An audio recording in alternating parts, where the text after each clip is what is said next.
Hi, this is Chapter 3, Introduction to Dynamic Routing Protocol.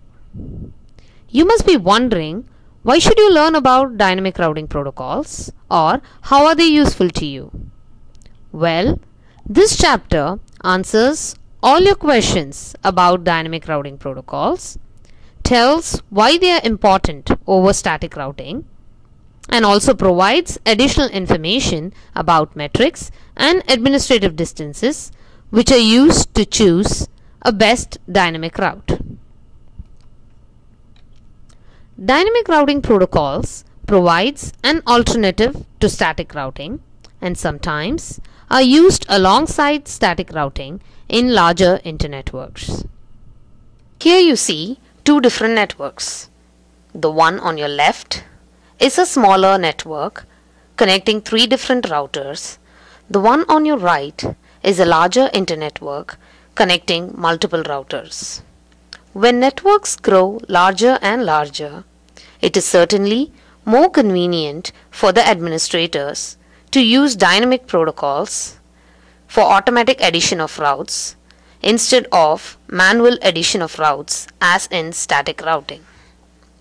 Here we will see a real-time example of how dynamic routing process works. Here is a packet tracer tool which acts as a simulator in helping the users design their own networks and learn more about various protocols. This is a simple network diagram which interconnects three different routers, router 0, router 1 and router 3. Now let's try sending a packet from PC0 to PC1. The packet goes from PC0 to router 0. Router 0 does not know how to reach the destination. It discards the packet and notifies PC0 about the same. Do you know why this happens? Let's have a look at the configuration of router 0. In order to view the routing table entries, you have to use the command show IP route. We see that the routing table contains only two directly connected networks.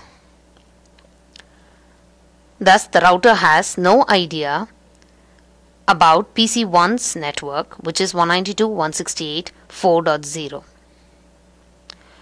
Now let's see how dynamic routing helps solve this problem. The same network diagram with dynamic routing protocol configured on each one of these routers. Now let's try sending a packet from PC0 to PC1. We see that the packet goes from PC0 to router 0 and then on to router 3 and then on to router 1 and then to the final destination, which is PC1. The response from PC1 takes the same path back to PC0. Now let's see the configuration of one of these routers to see the difference in the routing table entries.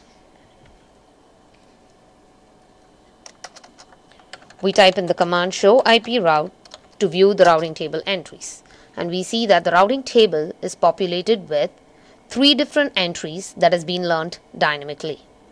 The dynamically learnt entries are denoted by a symbol which relates to the name of the dynamic routing protocol used.